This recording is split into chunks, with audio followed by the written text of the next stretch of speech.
Hello. Okay, it is now 2 o'clock and we have a packed agenda, so going to kick off now.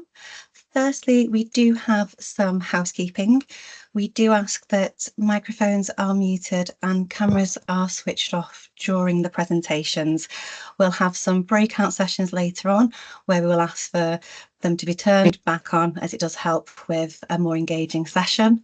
There is the chat feature available for any questions as we go through the presentation. And just for awareness, the meeting will be recorded today. It'll only be the presentations that are recorded, and then the breakout rooms won't be. Should anybody have any connection issues, please do rejoin, or if you have any technical difficulties, I'll be in the background helping to support. So firstly, touching on our agenda, we have a welcome from our CEO, Ian Smith, who will pass to Ben Grunfeld, our Strategy and Growth Director, who will cover the energy transition. Passing nicely on to Paul Auckland, our Head of Economic Regulation and DSO, who will discuss our social DSO vision. And then we have a few examples of what a social DSO can do and deliver for our stakeholders and customers, provided by Jill Hendry, our Customer Inclusion Manager, and Paul George, our DSO Commercial Lead. Then we'd like to hear from you, so we'll step into our breakout rooms. Following that, we'll come back and discuss what we've heard, and we'll talk about next steps. So now I would like to hand over to Ian Smith.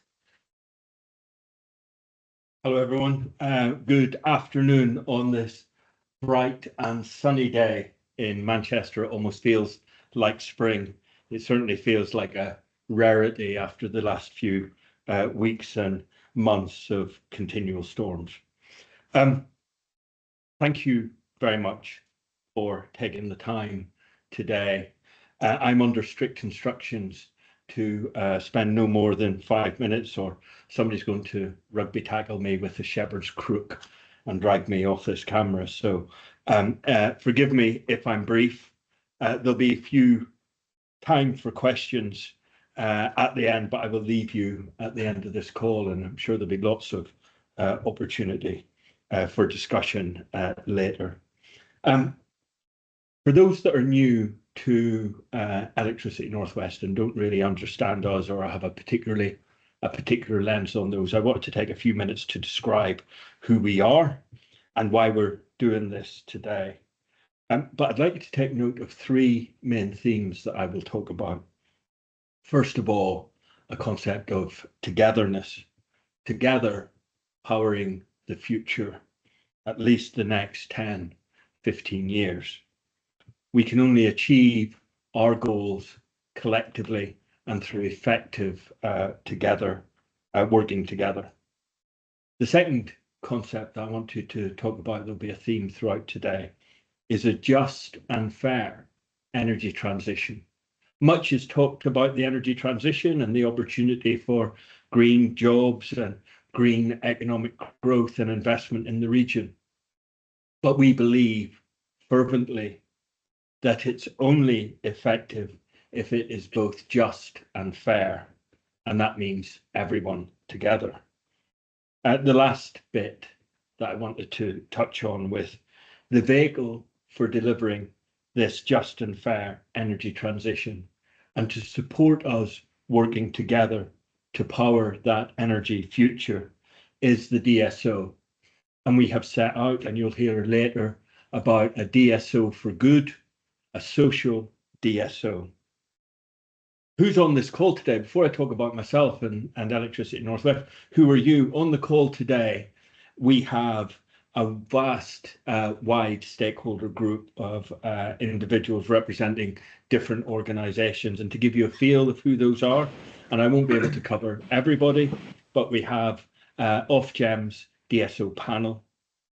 We have our own DSO panel, which is to ensure that the voice of customers and the DSO is heard through our business plans.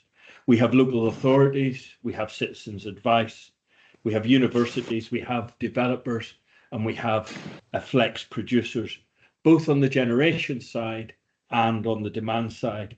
So a really eclectic broad stakeholder group.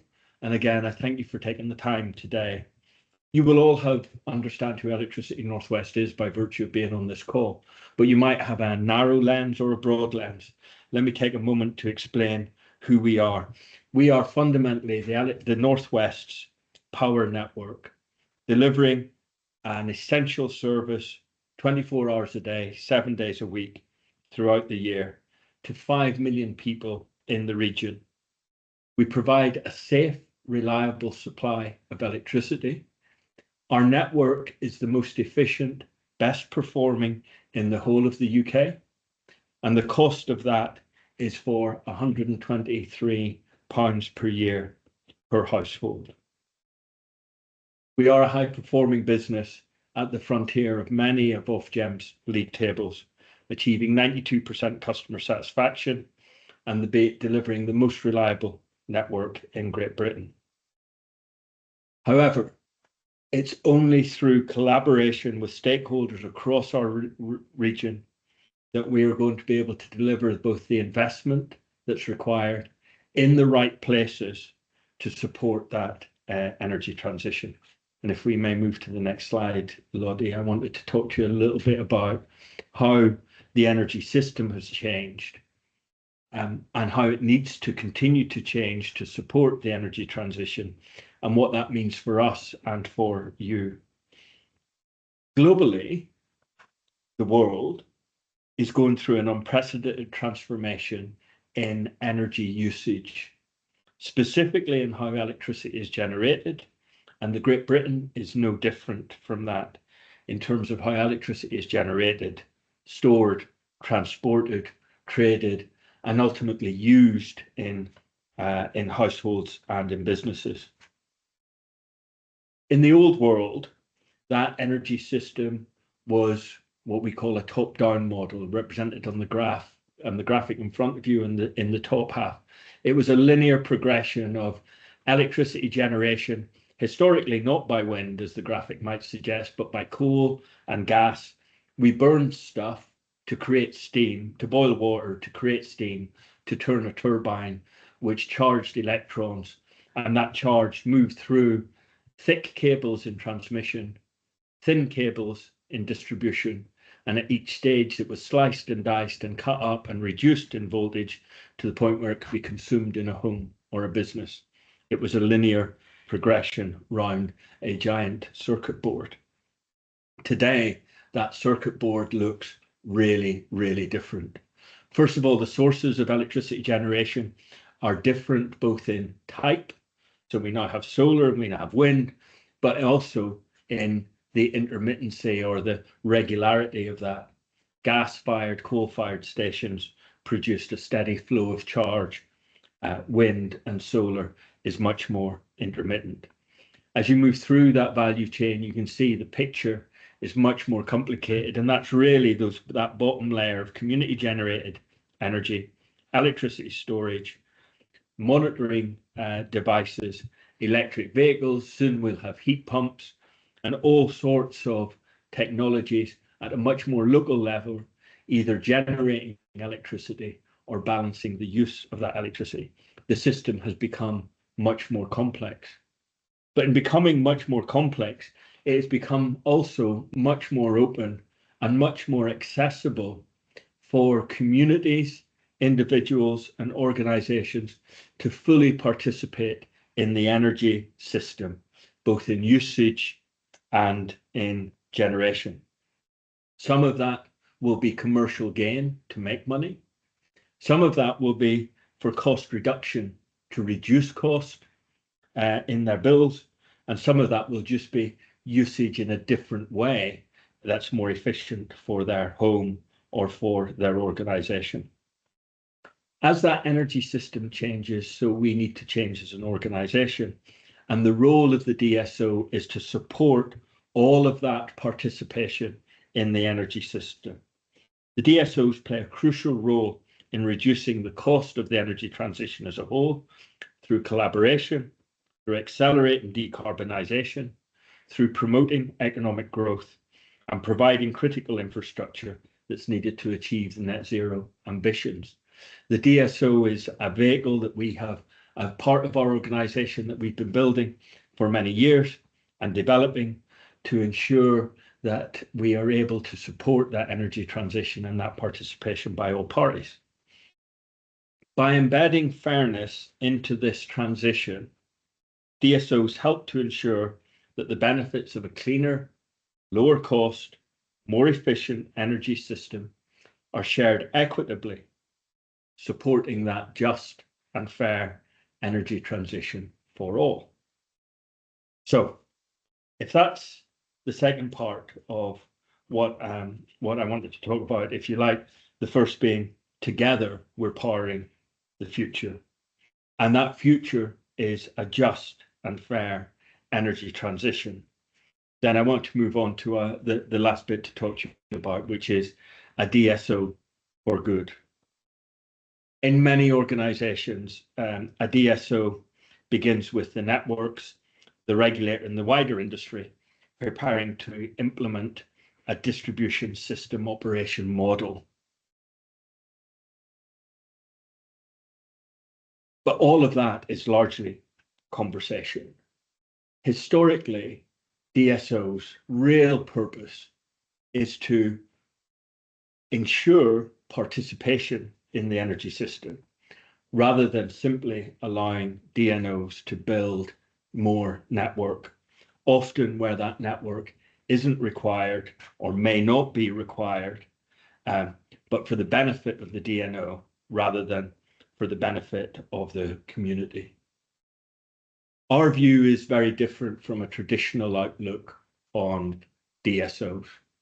Our view is that DSO can lean into our communities much more and find a way to develop a progressive and mature approach that ensures participation, particularly on the demand side, as well as on the generation side. I'm here today to give you my full commitment that as the leading social DSO, our focus extends beyond simply from getting from A to B.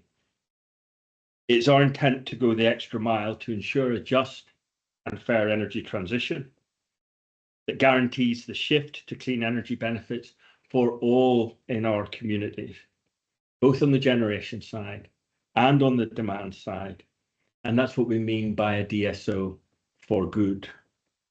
So I think I've tried to keep to my 5 minutes.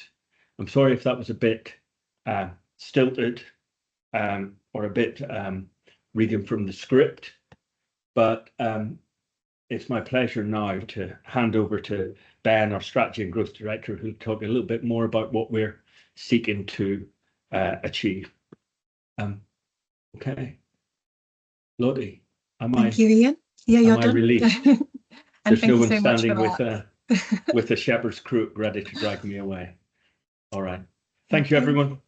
Good luck. Thank you, Ian. Lottie, can you hear me okay? Loud and clear. Thank you so much.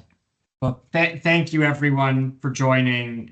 So it's a pleasure to be here. I think great that Ian was able to join and share the broader vision that we have for a social DSO, a DSO for good, and the journey that we're on together in the Northwest to make that a reality.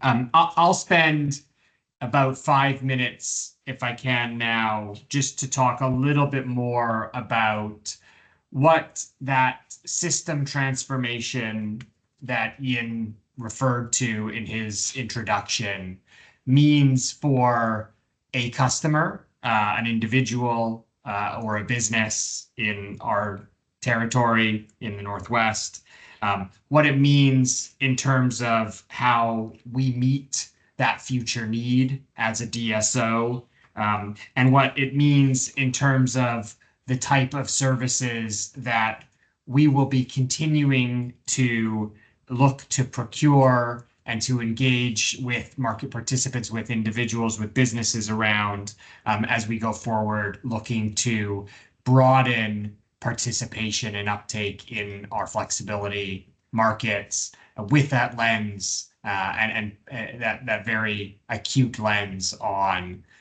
social value, on just transition, and on the transition. So next slide, please, Lottie. Ian highlighted, I think, very well the transition that the energy sector is undertaking globally, from the linear, large-scale generation to distributed, multi-dimensional, integrated system.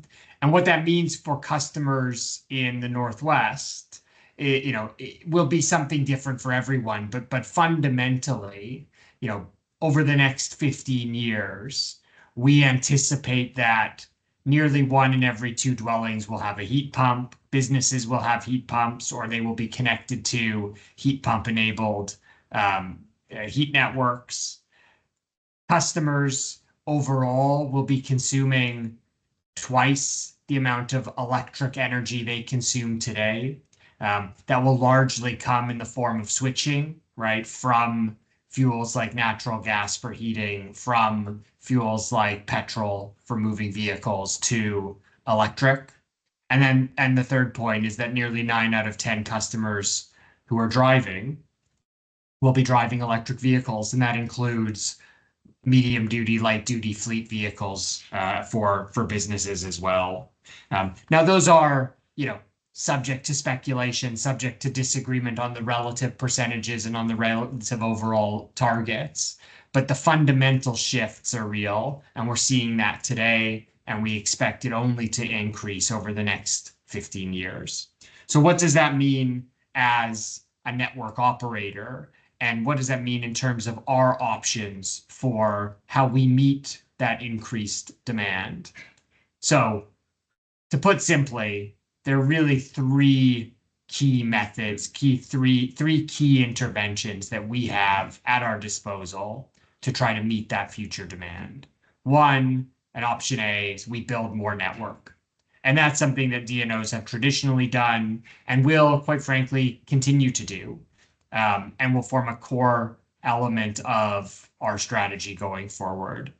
But that, in and of its own right, is not enough, and we know that. And we recognize that. And so that traditional network investment really needs to be paired with options B and C, which do 2 things. One, they help to accelerate the rate at which we can create and free up and unleash capacity on the network, but they also help to manage cost and keep costs down and make the network, continue to make the network in the Northwest value for money, efficient, reliable. So option B is to just do more with what we have, right? How do we make the system and the network more efficient?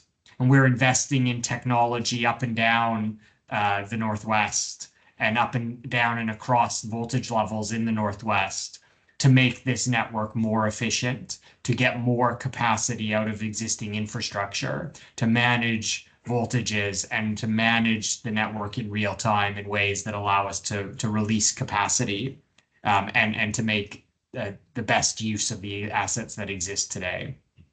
And option C is to really incentivize greater uptake and greater levels of flexibility. And, as the director at ENWL responsible for DSO, I probably shouldn't say this, but the word flexibility drives me nuts, because fundamentally there are very much different types of flexible services or flexible assets or flexible demand, which is really what we want to start to talk about more specifically. So we want, we think about flexible services as really being one of 3 broad buckets, but there are even more within each of these. The first is demand side flexibility or demand reduction, but also demand increase. And so that is where we have existing electrical end uses that can be managed either in terms of the overall level or the time during which they draw or pull from the electricity system. And those can go, those could be assets like EV chargers. It could be pumps and motors in processes, Heating systems are another common use. Water heating systems are another that can be managed to affect the time and to affect the overall demand on the network. Generation, solar panels, other forms of renewable generation, battery storage, biodiesel generators, hydrogen generators when they're ready, all sorts of different types of generation assets that are connected, generation and storage assets that are connected to our network can be used to provide flexibility, can flex demand up or down. And then the third category are fundamental shifts in end use consumption. So rather than changing the time or shifting the time when electricity is consumed, it's about intervening to reduce demand and to achieve greater utilization of the network. So how does a DSO help people and help businesses to achieve net zero? And how do we as the DSO continue to promote greater levels of flexibility on the network and greater levels of participation in flexibility services? And I think that's what you're going to hear. That is what you're going to hear a lot about through the rest of the session today. It's how we as a DSO and as a DSO for good and a social DSO are really going to target and make sure that the activities that we're undertaking to promote participation in flexibility markets, to promote uptake of demand side response, to promote uptake of energy efficiency, to promote participation in these markets and in this transition, don't leave certain customer groups, business segments behind, and that we are targeting the social sectors and the areas where we think we can get and we think we can drive greater social value through flexible programs. So with that, let me hand it over to Paul Auckland, our head of economic regulation and DSO, who's going to spend a bit more time really drilling into the detail and what we mean around social DSO and our mission and vision. Paul? Okay, thank you very much, Ben, and thank you everyone for joining. I'm delighted to be here today talking to you about our social DSO vision and mission. As you heard from Ian earlier, our CEO, this vision and mission that we're developing with you, our stakeholders, and involving our customers in shaping is supported from the top of ENW, and Ian's been personally involved in us creating and developing some of our thinking within the organisation on social DSO vision and mission, and so it was particularly positive to have him opening today's conference. In developing our social DSO vision and mission, and it's really a part of Electricity Northwest DNA. We're very much a customer and stakeholder led organisation. I personally was heavily involved in developing our current business plan, which many of you might have been involved in influencing in our current regulatory period.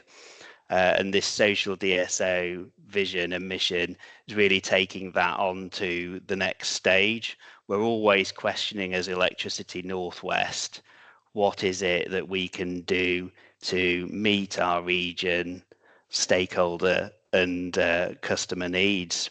So particularly as part of our work on where next for DSO, we've identified areas where we think we are strong, and that is our region's understanding and working together with customers and stakeholders, and taken that forward through some very specific pieces of work, including representative consumer panels to understand what customers want from utility providers, and you can see some of those called out on the screen here.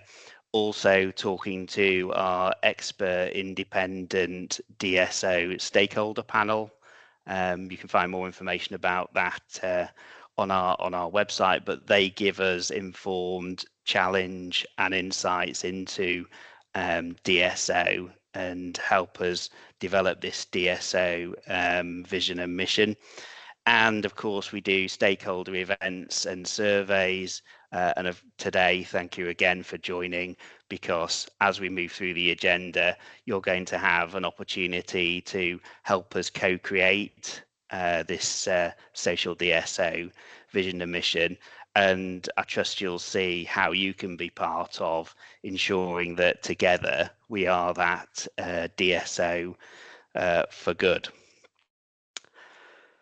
As Electricity Northwest as well, just call out that, as Ian mentioned, hopefully we're surprised how low our element of an energy bill is at £123 as the whole Electricity Northwest part of an energy bill. We know that's really important to our customers and stakeholders, and we've always focused as an organisation on great services at fair prices, and I very much see that as one of the key bedrocks of Electricity Northwest's DNA, and especially within the Northwest, one of the things that repeatedly comes through our customer and stakeholder research is the characteristics of our region are relatively, there are more people in vulnerable situations, more people proportionately in fuel poverty than much of the rest of Great Britain.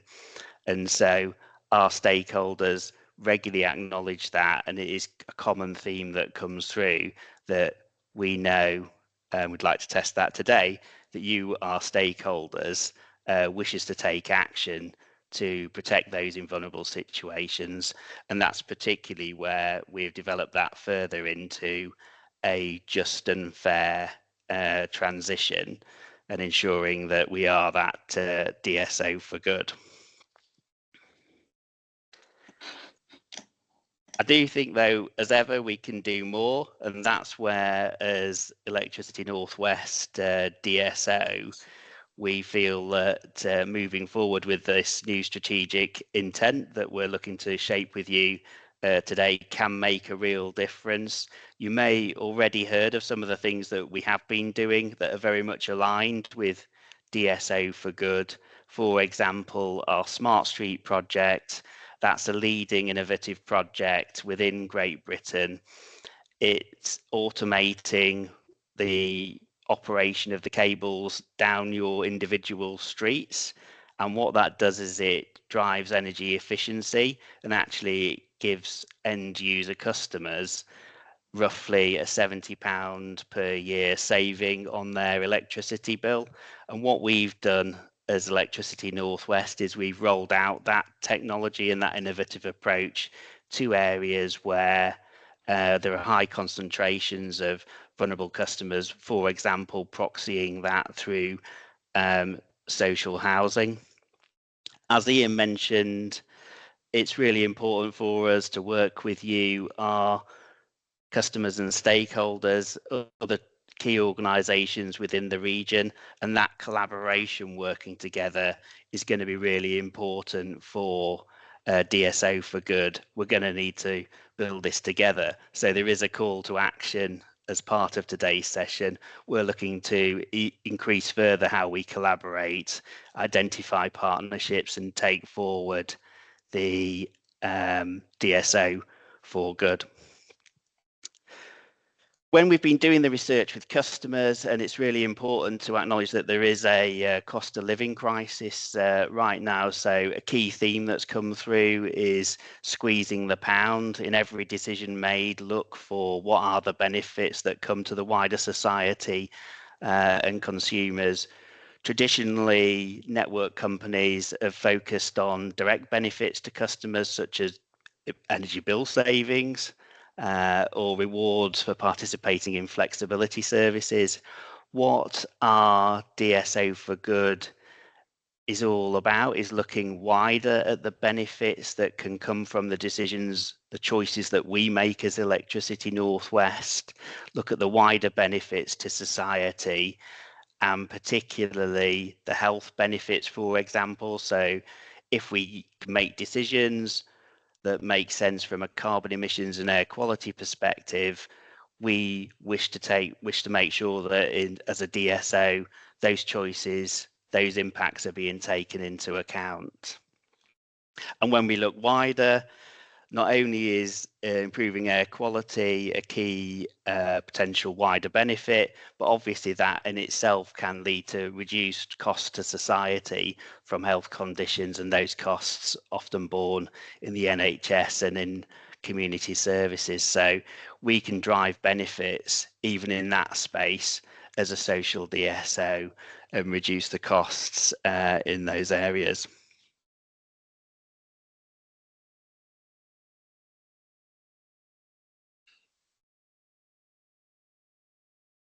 For us, it's also really important to show leadership. So our vision is to lead, and leading by its nature needs to create a drive to follow. And by this, we anticipate that our approach, looking at the wider social DSO benefits, supporting a just transition, thinking about how our actions can go beyond our region and influence others to drive change, is really important. So as a leader in this area, we're also looking to call to action others to follow. There are a lot of benefits from decarbonisation, especially we've talked today about economic growth and affordable infrastructure, and these are essential underpinnings for a just and fair society. I'll talk a little bit further about how we're developing our vision to create the social DSO business model. I'll get firm about exactly what we mean, the sorts of things that I think will do differently, and some of the different decisions that I think will arise from being a social DSO for good. And we'll share some more examples through this presentation with you. So the mission is simple. It is to express and drive vigorous action through our DSO activities. It's maximising benefits for customers and the region to tackle social inequalities and enable a just transition. In practice, this means, like today, convening key stakeholders, acting as a change agent, as we are hopefully in today's event, where collaboration will be key and your participation as the audience, and particularly in the breakout rooms, will be really valuable to us, and we really appreciate you making the time. The mission is to actively intervene to give advantages to those being left behind. There's a current example right now where you may have heard the radio teleswitch meter customers, where as a social DSO, we're more drawn into thinking about how we, as the DSO within Electricity Northwest, can support those customers getting help from suppliers, because simply that old-fashioned flexibility of a radio teleswitch, you've probably heard of Economy 7 and Economy 10, those mechanical devices are going to stop working, and we have a strong convening position, and we have the ability to help support those customers. And that's a good example of the kinds of things that a DSO for good will take forward. Once we have the goals, we're going to then sharpen and evolve our mission, testing it with you, our key stakeholders. We're asking you what our goals should be. And in the breakout groups today, we'll be looking for your feedback. As the Northwest DSO, we've identified some illustrative goals, and those include obviously avoiding bottlenecks in any network capacity. I'm pleased to say that in the Northwest, there aren't particularly at the moment bottlenecks in network capacity, and connection queues in our region are by and large short for the distribution system. However, it's another story with transmission connections, where many of you will be aware that there are quite substantial queues. But we, as the Electricity Northwest DSO for good, need to make sure that capacity is there when customers need it, and we don't find ourselves in a position where there are connection queues. So that's some of the goals that we might pursue. Moving on to look at how we should measure and report progress. Once we have those goals, it's really important to understand if our vision and mission is being delivered by our activities. So we're suggesting here some potential measures that could be used in order to understand if our strategy is being delivered. For example, measuring wider social benefits and ensuring that we're engaging with a high number of customers to help support the just and fair transition. So if we move on and consider how could E&W demonstrate its progress, that's engaging with you as part of our social DSO work. We've had some thoughts about this, including being transparent, producing reporting, sharing our view of our performance, engaging with you on your view of our performance. We also have, as I've already mentioned, scrutiny and challenge from our expert independent DSO panel, and I personally find that really valuable in helping shape our strategy, and particularly would like to thank those who are directly involved as part of today's presentation. We also do news and social media updates, and that's another really valuable way we think of sharing our progress with you. But importantly, we'd like to know, as part of today's meeting, what really works for you. And I've got a slide here about why we are considering and taking forward adopting this social model. So as I've said, Electricity North West, we focus on what we can do for the region. I'm always conscious that we're here to provide services to our customers and serve the communities. Our purpose is together we have the energy to transform our communities, and that is the guiding star here at Electricity North West. Those of you who work with us regularly, I hope already appreciate that we are a responsible business.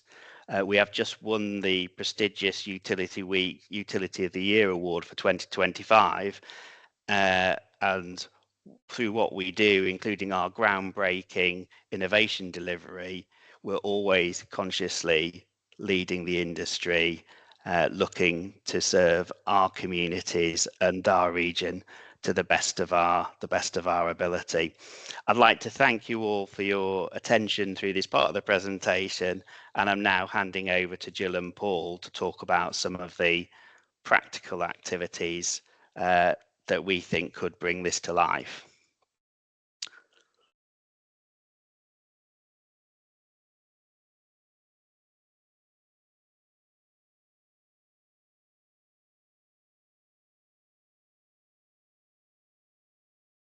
Sorry. Thank you, Paul. Just move this slide on.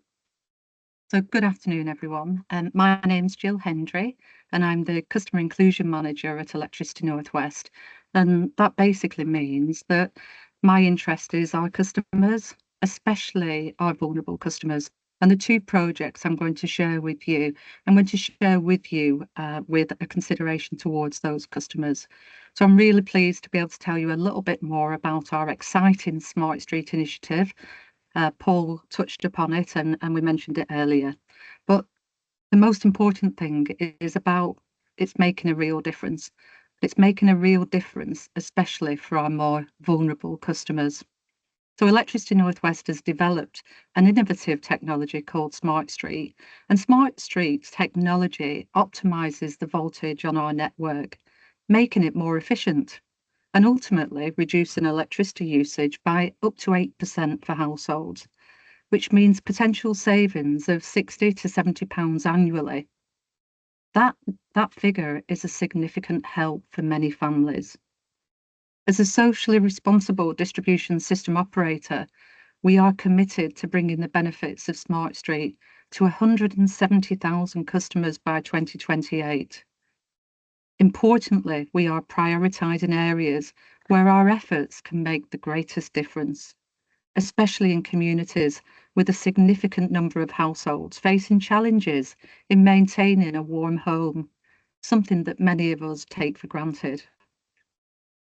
And additionally, we also invest £2 million each year to provide energy saving advice to 25,000 customers who are in or at risk of fuel poverty.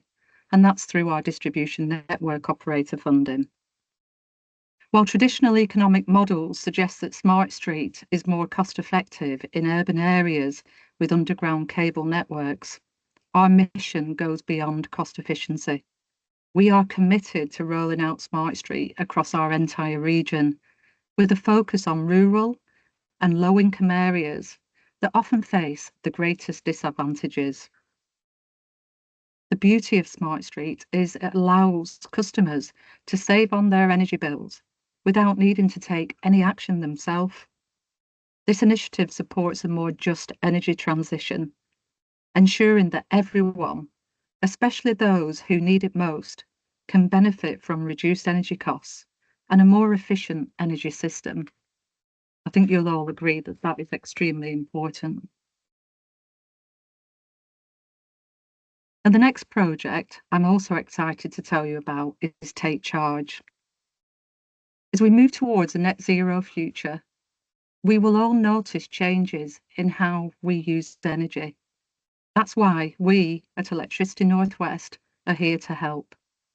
And our free expert advice service, Take Charge, Go Low, is designed to support the understanding of new technologies and work towards no one being left behind on this journey. The service is easily accessible through our website, our phone line, and at our low carbon events across the region, which we're happy to arrange with you. Just give us a shout out. We cover a range of topics, including smart meters, flexibility services, solar power, electric vehicles, and much more. We can, and we do, explore these technologies together. We discuss options, highlight benefits, talk about costs, available grants, even helping people to find grants. We can even debunk some common myths. Our service is personalised, it's independent, and it's completely free. Electricity North West doesn't sell any technologies, so customers can trust that our advice is both impartial and unbiased.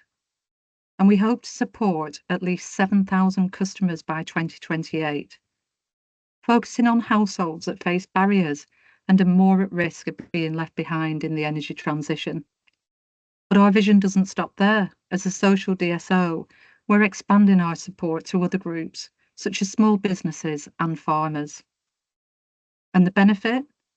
Customers will have access to advice that can inspire change, help save on costs, and ultimately reduce societal carbon emissions. So we can embrace this transition together and make the most of the opportunities that it brings. I'm just going to hand over now to Paul.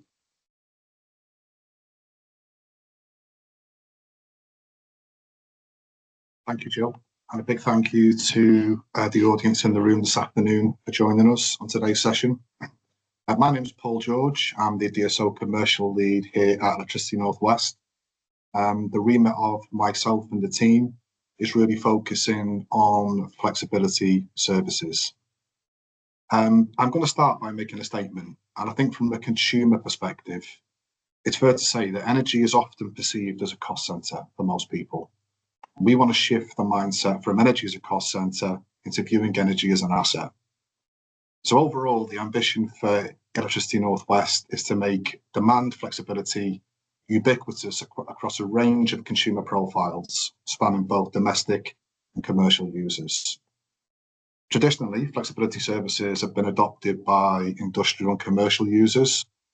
Some of the more larger, more energy-intensive consumers perhaps might be internationally owned or part of a wider national group of companies.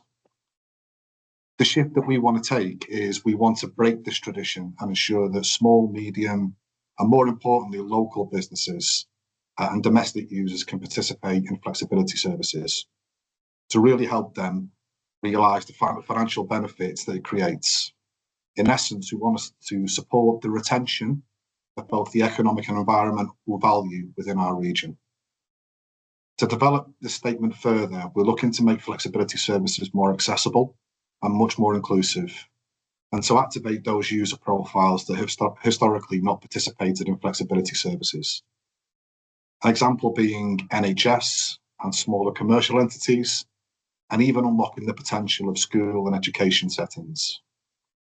We've got a dedicated outreach team that will tailor our approach to provide additional layers of support and guidance to help these entities build their own capability in the flexibility space.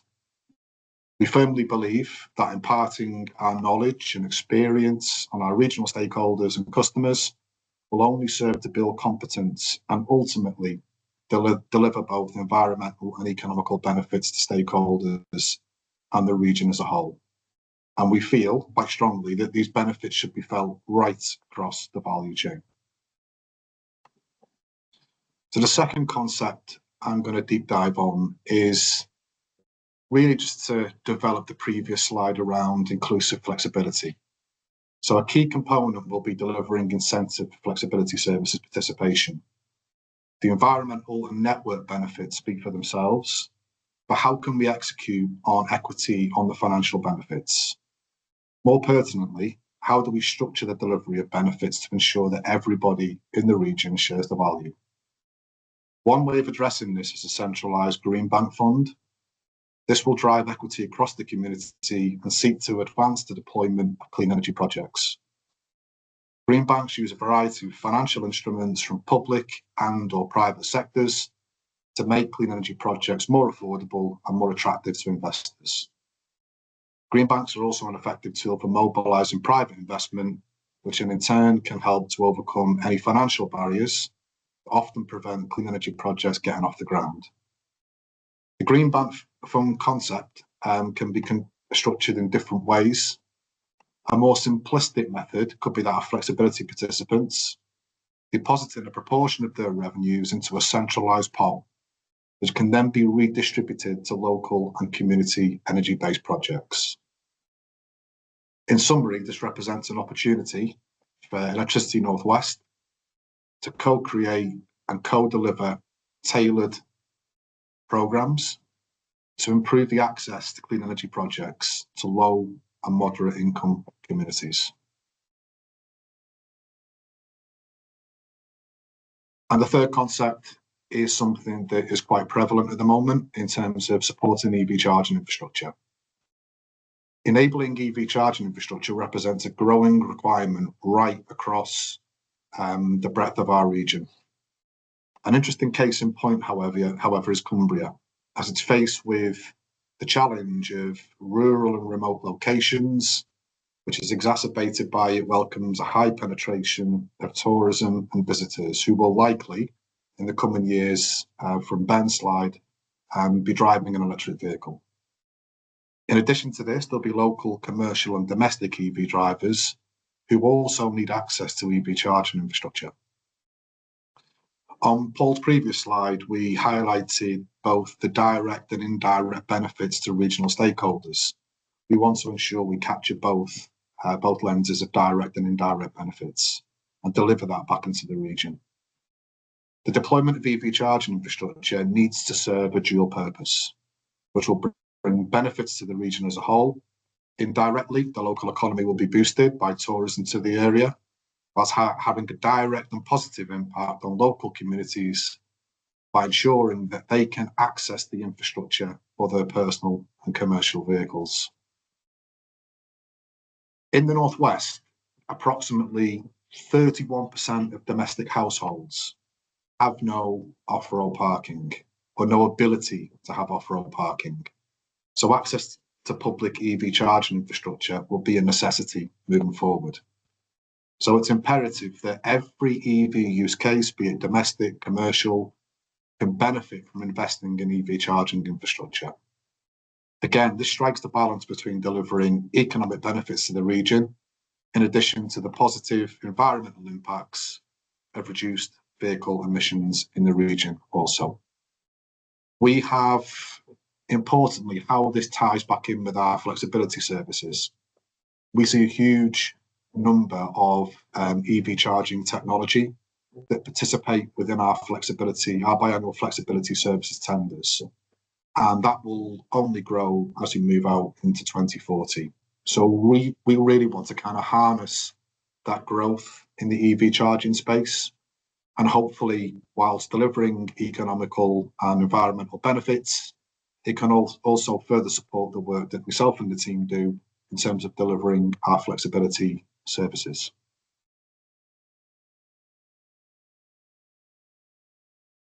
Thank you, Thank you, Paul. Lottie. So now we're going to move on to our breakout sessions. These will happen automatically. I'm going to put my faith in technology. So they'll open up and there'll be a chair for each room and go through some questions. So bear with me just a moment.